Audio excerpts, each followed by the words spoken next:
जी बिल्कुल, आपको मैं बता दूं कि हमारे बीच में गट विधान परिषद के लीडर यहाँ पे उपस्थित है, जिनका नाम है परवीन दरेकर, जो मान सम्मान से उनका नाम लिया जाता है।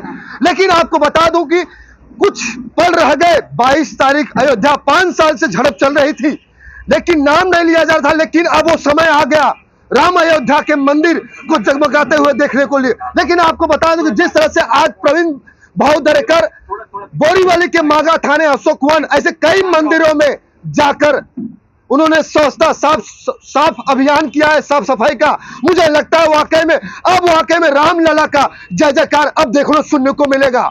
लेकिन बता दूं कि कुछ ऐसे ही स्वच्छता अभियान जो पंत प्रधान नरेंद्र मोदी जी ने अभियान चालू किया था, वो अभियान किसी को समझ में आ नहीं रहा था। लेकिन वही पल था जो राम मंदिर अयोध्या में जो आज जगमगाते हुए 22 जनवरी को जो देखने वाला है पूरा देश और पूरा भारत, उसी को लेकर हमारे प्रवीण दरेकर भाऊ जी पूरे हिंदुस्तान में ही नहीं सभी जगहों पर एक आदेश दे रहे हैं कि इसी तरह साफ सफाई करें।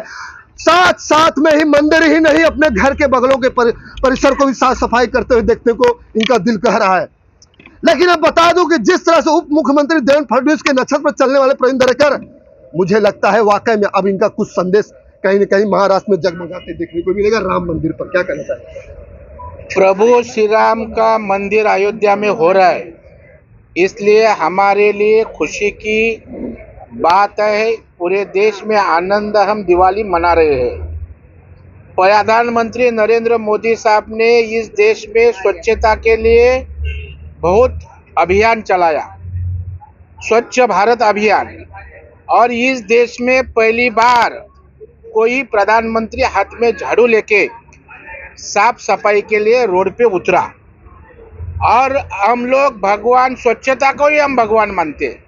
अगर 22 जनवरी को भगवान प्रभु राम वहाँ विराजमान होंगे, मंदिर होगा, और हमारे गली का, इलाके का मंदिर साफ सुथरा नहीं रहेगा, तो मंदिर का कोई उपयोग नहीं। इसलिए पूरे देश में मोदी साहब ने हमें आदेश दिया है, स्वच्छता का मंत्र दिया है। इसलिए हम लोग आज मागा थाने में वो मुहिम चालू की, अशोक वन में साईं बाबा मंदिर सफाया किया, विट्ठल मंदिर तेवीपाड़ा में, बोरीवली हाईवे में खोड़ियार मंदिर रोड की साफ सफाई की। और भगवान ये स्वच्छता में है, इसलिए वो स्वच्छता को महत्व देने का काम मैं, भारतीय जनता पार्टी, हमारे आरपीआई के कार्यकर्ते, हमारे अलायंस के कार्यकर्ते, हम सब लोग ने मिलकर किया। सर, एक सवाल मेरा कि जिस तरह से पंतप्रधान नरेंद्र मोदी जी का जो अभियान स्वच्छता का चल रहा था, आम जनता को समझ में नहीं आ रहा था कि ये वाकई में ये चल क्या रहा है। लेकिन क्या यही था जो 22 जनवरी आ गई, राम अयोध्या मंदिर को जिस तरह से जमगा, क्या यही कारण था साफ सफाई का? आप देखो, मोदी साहब ने स्वच्छता को ही भगवान माना है, खाली मंदिर निर्माण करके नहीं। अगर स्वच्छता साफ सुथरा रहेगा तो भगवान वहाँ वास्तव करता है।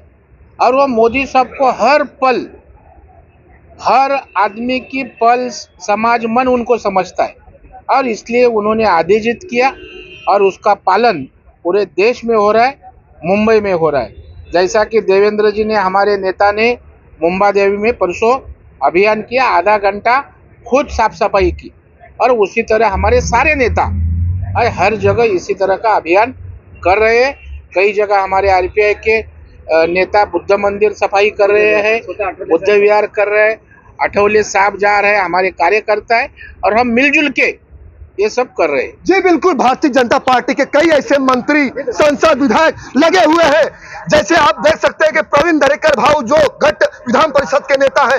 लेकिन आपको बता दूं कि जिस तरह से यहाँ पे हाहाकार देखने को मिला हम मंदिरों में स्वच्छ अभियान को लेकर, वाकई में अब 22 जनवरी राम अयोध्या का मंदिर जगमगा उठा है। अब इसी तरह से साफ सफाई का अभियान चलता रहेगा। लेकिन जैसे प्रवीण दरेकर भाऊ ने कहा है कि पंतप्रधान नरेंद्र मोदी के मार्गदर्शन से और महाराष्ट्र के उप मुख्यमंत्री देवेंद्र फडणवीस के नक्षत्र पर चलने वाले प्रवीण भाऊ दरेकर अब जाग गए हैं मंदिर की सफाई को लेकर।